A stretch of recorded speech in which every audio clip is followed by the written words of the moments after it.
Hello and welcome to Volusia Magazine. I'm Amber Osman.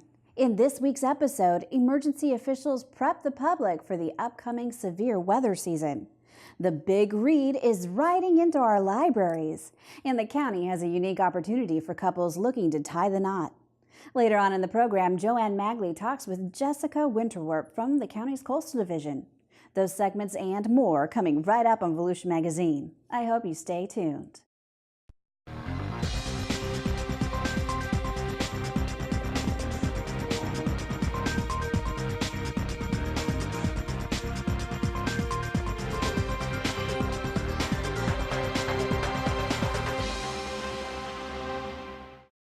For Volusia County Emergency Management, January ushers in a new year and Severe Weather Awareness Week, January 22nd through 26th. As part of the week's activities, the National Weather Service will conduct a tornado drill at 10 a.m. Wednesday, January 24th at government agencies throughout the county. Private businesses are encouraged to participate with their own tornado drill at the same time. Volusia County Schools will conduct a tornado drill at 9:10 a.m. that same day. The timing of Severe Weather Awareness Week is not coincidental, as February typically kicks off tornado season. When it comes to tornadoes with the public needs to be aware of tornadoes. The best thing they can do is buy a weather alert radio. You can buy them anywhere, but having one of those in place will warn you of an impending tornado. Emergency management officials encourage disaster preparedness year-round and encourages residents to download the new Emergency Preparedness app. The app includes weather alerts and current conditions, preparedness checklists, links to county sites, shelter status, locations of the nearest open shelter and sandbags, evacuation information, push notifications, and where am I location indicators that can be sent to contacts loaded into the app, and capability to let friends and family know if you are okay or if you need help. The app also aids in the damage assessment process, as residents can submit damage reports along with picture documentation. We live in Florida. The threat of severe weather is out there. It's always out there for us, whether it's hurricanes, tornadoes, flooding. We need to take it all seriously. Using the app will help you prepare for that, and also doing this tornado drill upcoming. Have a plan in place and do the drill. Take it seriously and with your children and your family, and make sure they know what the plan is. The app is available for download in the Google Play Store and the App Store. For more information about disaster preparedness, you can call Volusia County Emergency Management at 386-254-1500. Residents can also follow Volusia County Emergency Management on Facebook and Twitter at VC Emergency Info. True Grit is coming to Volusia County in a big way. Volusia County Public Library System will celebrate the American Classic with more than 140 programs that run from January 18th through February 28th. The NEA Big Read, which encourages community reading through programs designed around a single book, offers grants through the National Endowment for the Arts. The Volusia County Public Library System received a $14,000 NEA Big Read grant and selected Charles Portis's 1968 novel as its title. Well, this year we decided to take a little bit of a departure from the kind of classic literature genre we've done for the past few years, and hopefully to reach to a broader audience and bring more people in by choosing something that's a bit more contemporary and just honestly a little bit more fun. It's the Western that a lot of people are familiar with the movies and may not necessarily know it came from an original novel by Charles Portis. The NEA Big Read will kick off on January 16th with an art exhibit at the rotunda of the Thomas C. Kelly Administration Center in DeLand. 13 local artists will display their artwork connecting to the novel, the American West of the late 1800s, or the characteristic of resilience. We're giving out free copies of True Grit at all of our library branches. We're also giving out copies at many of our NEA Big Read programs. For example, the kickoff will have copies available. So if you're looking for a copy and want to join us, come into a library and you can get one for free to keep. Book lovers can celebrate True Grit during the Honky Tonk Kickoff from 2 to 8 p.m. Saturday, January 27th at the Deltona Regional Library. The event will feature family games, carnival activities, crafts, food trucks, 2 bands, and a costume and yeehaw contests. Jay Jennings, a freelance writer and longtime friend of the author, will deliver a keynote presentation at 2 p.m. Thursday, February 1st at the Ormond Beach Regional Library. For a complete list of programs, you can visit volusia.org/bigread. Get ready to start your engines for the Daytona Beach Half Marathon. Experience the race that takes you to the Speedway Beach and back. Start at the World Center of Racing's flat asphalt track, through beautiful Daytona Beach, over the Halifax River, onto the hard-packed sands of the world's most famous beach, then back to Daytona International Speedway for a checkered flag finish. Register online at DaytonaBeachHalf.com. Thanks to much colder temperatures recently, manatee season is in full swing at Blue Springs State Park. This week on Volusia Magazine, we'll join Shelley Safranek at the park where record numbers of manatees can be seen.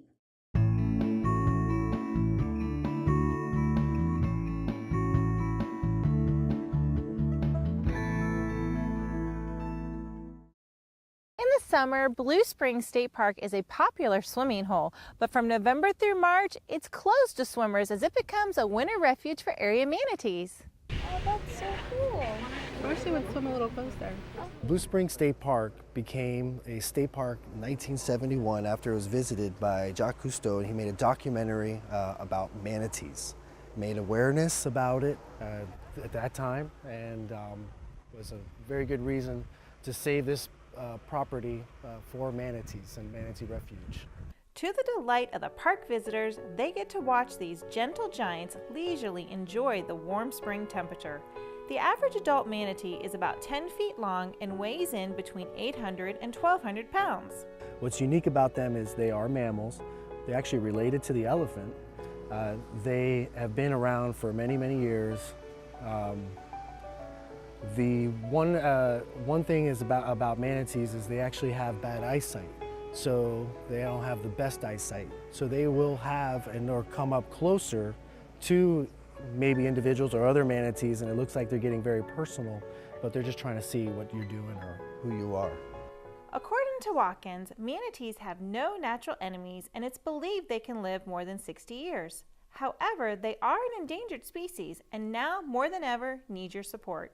While manatee deaths can be attributed to many natural causes, including cold stress, gastrointestinal diseases, pneumonia, and other diseases, a high number of manatee fatalities are human-related, with the majority involving collisions with watercraft. In 2017, there were 538 manatees that died or were killed in Florida, with 39 of those occurring in Volusia County. At least 13 manatee fatalities in Volusia County were attributed to watercraft-related incidents. Boaters can get tips to avoid manatees by visiting SaveTheManatees.org. There are a number of other ways to help manatees, from buying special day license plates and even adopting a real manatee. Donations help to fund research and education. You can learn about these efforts when visiting the park, which year after year draws crowds to watch hundreds of manatees. They are majestic creatures. Manatees are, probably being biased, they're one of the most adorable wildlife, especially here in Blue Springs State Park. Now, if you can't make it to the park, you can get an up-close look at them swimming via a webcam that's posted on SaveTheManatee.org. For more information about the Manatee Watch program, which is part of the county's Environmental Management Division, call 386-736-5927 or visit VolusiaManatees.org. To find out more about Blue Springs State Park, visit FloridaStateParks.org. For Volusia Here and Now, I'm Shelley Safranek. Take the Florida Health 60 Days to Better Health Challenge and create a healthy habit of your own. You could eat more fruits, vegetables, and whole grains. Start exercising for at least 60 minutes every day. Something as simple as drinking 8 ounces of water 8 times a day or taking a deep breath to relieve stress is a healthy habit. You know what else you can do? Quit smoking. And Florida has free quit services to help. So, are you ready to accept the challenge? Then visit floridahealth.gov to start your 60-day challenge today.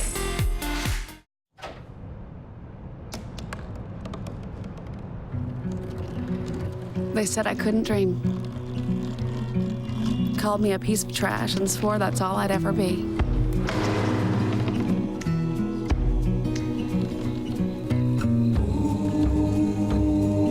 said a bottle couldn't see the ocean.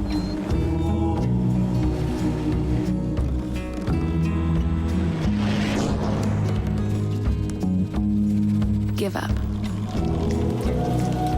Go back to the dumpster.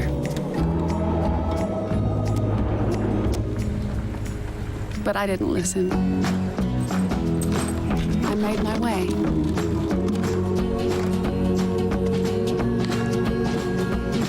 And now, I am what I've always wanted to be.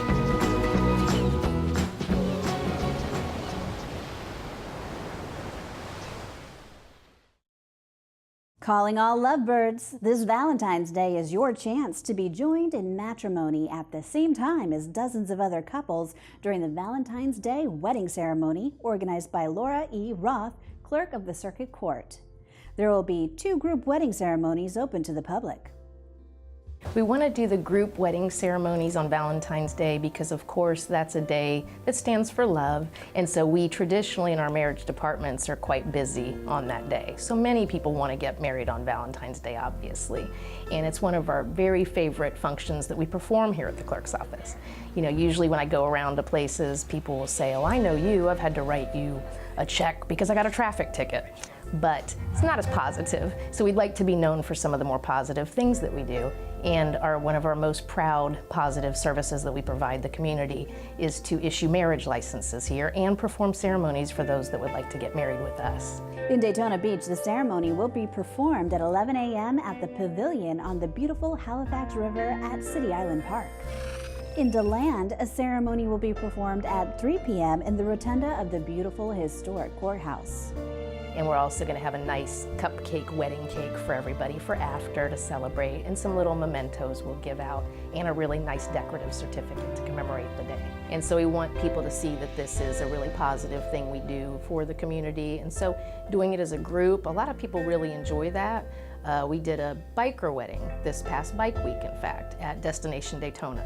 It's probably a nice relief for your staff as well to decorate and kind of be a wedding planner. Yes, they really, really enjoy that, the staff does. They really get into it. We decorate the scene where we're going to do it. It's one of the more fun jobs for employees, period. They'll get thank you cards after, because it's a wonderful, touching moment. The clerk has waived the usual $30 fee to perform the marriage ceremony. All other standard marriage license fees will apply. Couples who are Florida residents should apply for their marriage license at the clerk's office at least 3 days in advance. Out-of-state residents can apply up to the same day of the ceremony. Couples who want to participate can sign up by calling 386-736-5911 or email clerk@clerk.org. Let's join Community Information Director Joanne Magley in the studio with her guest, Jessica Winterwarp, Director of Volusia County's Coastal Division. Thanks, Amber. The New Year's week winter storm that brought freezing temperatures to Volusia County also did a number on our coastal system. So joining us in the studio today is Jessica Winterwarp, the Director of the Volusia County's Coastal Division. Hi, Jessica. Hi, Joanne. Your division manages beach access and coastal parks, and so this storm system that we had that came through, most people just felt the effects because it was really cold, but it really had an effect on our beaches. Take us back a little bit, explain what happened and why it really caused a punch. Well, if you remember, back on New Year's Eve, we were told bring your plants in because you might have freezing temperatures. There was a threat of snow on the Panhandle. Volusia County has experienced with this system sustained winds out of the northeast coming pretty hard at about 30 miles an hour. What that does under normal conditions, 30 mile per hour wind will typically kick up your surf. It will give you better waves. It will give you a tumultuous ocean. We also had the full moon. Remember the wolf moon that everybody was talking about? Happened New Year's night. Well, anytime you have a full moon, you have an increased tide cycle. It's called your lunar tides. Now, full moons bring higher tides, and then higher tides coupled with a frontal system and then a sustained 30 mile per hour winds will create super tides. So you already have a high tide from your full moon, and then you've got this frontal system out there churning the ocean up, the wind constantly blowing, and that resulted in super tides creating crashing waves at our seawalls. And that's what created damage along our coastline. And so it really caught a lot of people off guard because with you had mentioned to me, like with hurricanes, you have a lot of advance notice. You can take some precautions, bring some things in, but that wasn't necessarily the case in this situation with this weather event. Normal high tide events, we pull the toll booths a little bit higher. We check and make sure that the portalets on the beach are not going to be impacted, and we let nature do what nature does. Hurricane events, as you know, we shut the beach down. We pull our booths off, we put them in protected locations, so they're outside of high tides. We doggy bag our restroom doors just so that blowing salt and sand can't gum up our locks. We'll pull our trash cans so that the winds and the seas won't float them away. We knew it was going to be high tide. We prepared like we normally do for our high tides. We did not expect it to be this severe. So yes, it caught us a little bit off guard, so significantly that it took out almost every conservation post along the beach, and we have over 1,400 conservation posts within our driving area. And those conservation posts they must be in the sand in order for cars to be allowed to drive on the beach. So it's a process to get those all back in place, because like you were saying, it basically knocked them off throughout the whole area of the driving areas of the beach and anywhere else that they had to be placed. What a lot of people don't know is that those posts that are in the sand are required to be there according to our federal permits and our state habitat conservation plan. And it has to be surveyed in where you have GPS points, and there are certain requirements and specifics on where they're located. They must be located by an environmental professional. We have 3 of them, luckily, so it allows us to put 3 crews back on the beach to replace the poles. And we started making some progress this week. With the frontal system hung out for about a week. We just couldn't get out there and do anything. If we started replacing posts on the 3rd or 4th of January, they'd be gone already because the tides kept hitting the seawall. So with the conservation posts set aside, because we know that just takes time and eventually the driving will be restored, let's talk about the longer lasting effects of the damages to the dune system. Well, if you remember, Volusia County was extremely lucky. We did not have a hurricane for almost 12 years before Hurricane Matthew hit. What that did is, and we've talked about baby dunes on this show before, we gave our dune system ample time to recover, build, and grow healthy. We had really good dune systems, even in Daytona Beach, our core area. Matthew came and took out some sand, and it was really unique in Matthew and Irma. You didn't lose your sand. If you remember, I said it's right offshore. We have really good surf conditions now, and this summer it'll come back onshore. We had a little bit of recovery this past summer before Irma hit. Irma came through, kind of took that recovery out. And then we had that seaweed push a couple of months ago. You guys might have remembered that also. It was mattresses of seaweed.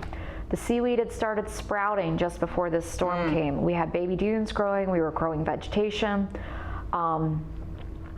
This storm, this weird nor'easter that's not a named event, took all of our dunes out. In Daytona Beach, we have almost a complete dune loss. We suffered significant damages in Ormond by the Sea. Wilbur by the Sea was impacted. New Smyrna lost anywhere from 3 to 4 feet. We haven't seen some of these seawalls as exposed in over a decade, since the 2004 hurricanes. And I think you said that the sand all went south, not necessarily out, so it'll take a longer bit of time to replenish, for nature to replenish the sand. Matthew and Irma, it went just offshore and created really good surf breaks. Those were very intensive, quick storms that got out of town quickly.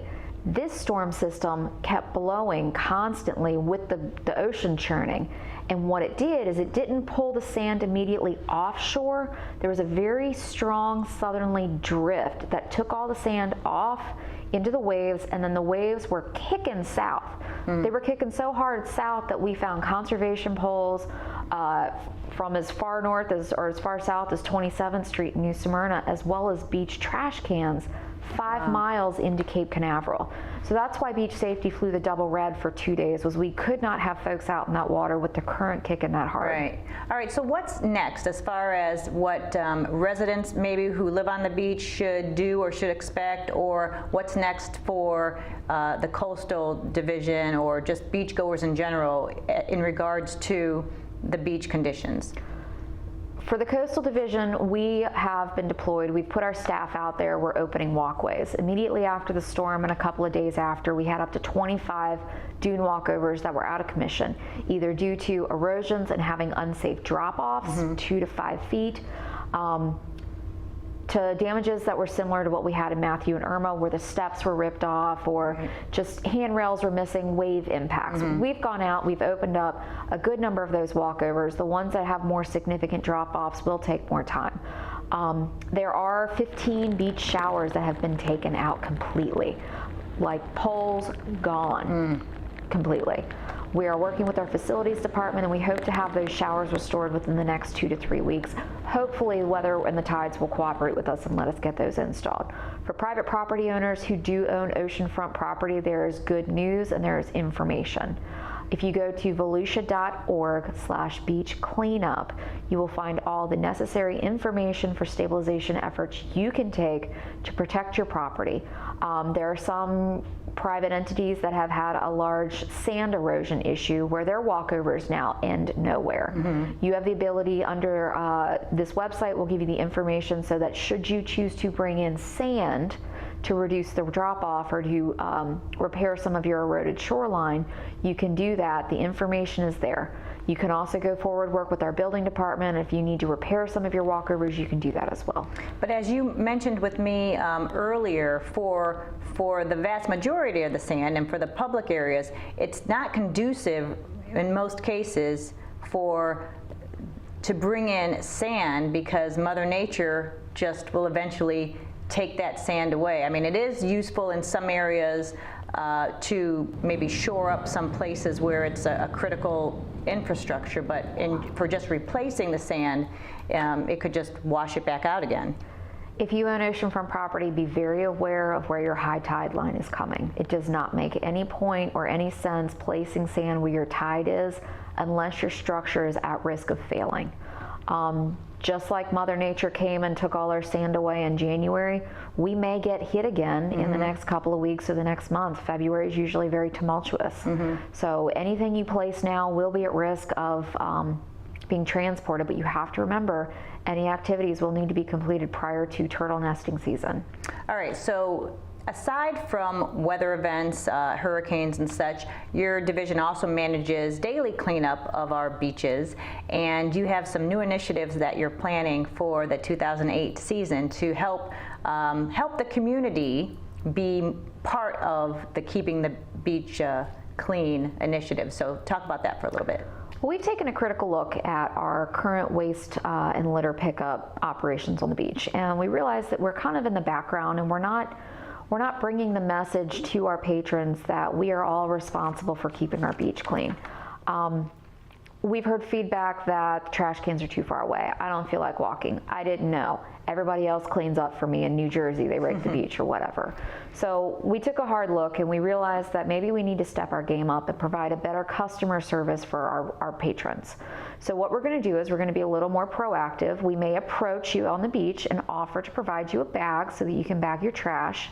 We will have trash bags available at the toll booths upon request. We're not going to give it to everybody because we don't want the debris everywhere. Right. But should you forget your trash bag and you know you've got a car full of kids and a bunch of lunch, we'll gladly give you a trash bag. Our trash porters will be driving up and down the beach. They usually have a golf cart. They will be more friendly. They will approach you and say, "Ma'am, may I take this off of you?" Or whenever you're done, just leave it right here, bag it up, tie it in a knot, and I'll come pick it up for you. Feel free to wave me down, I'll grab it. So we're going to provide more of a point of service, a point source service to you, as opposed to just hoping and praying you walk up to the trash cans and place them. And we also like to remind folks that there's always opportunities for people to do their own beach cleanup if they have a large group or if they would like to do that. And the county also has a couple larger organized cleanups each year, and that information can all be found on the website. So one last thing before you go, you also manage county parks. So is there any updates you want to provide about our county beachside parks? We've done a lot of cleaning up this past year. The good thing about a hurricane, if you can find a silver lining, is that sometimes you get to repair infrastructure a little bit quicker than you might have if you had to have budgeted it. Some of the new things that we have coming to our parks, we are getting ready to do a comprehensive repair of the Bethune seawall. We are getting ready to put a nice breezeway in there. That construction should start soon. We are repairing the splash pad at Sunsplash Park. Our goal is to have it open and operating in May of this year. What some people don't know is that splash pad is 20 years old. Wow. We and had technology from 20 years ago. So the biggest thing that we're doing here is we're making it a more efficient operation, which means we lose less water. Right. And we're also stepping our game up when it comes to the water quality. We're going to have state-of-the-art health measures in place to keep the water clean and filtered and safe for our patrons, so that hopefully it results in less closures during the season. That's awesome. All right, well, Jessica Winterwerp, Director of the county's Coastal Division, thanks so much for all the good information today. Thank you, ma'am. Amber, back to you. Thanks, Joanne, and thank you for watching Volusia Magazine. If you have any questions about the show, you can feel free to give us a call at any of the numbers you see listed here, or you can log on to volusia.org and click on the News tab at the top of the screen to find us. And we hope you won't forget to listen to Volusia Today. That's Volusia County Government's weekly public radio broadcast. Volusia Today airs every Tuesday, Wednesday, and Sunday mornings on the local radio stations you see on your screen. For Volusia Magazine, I'm Amber Osmond, and I hope you have a wonderful evening.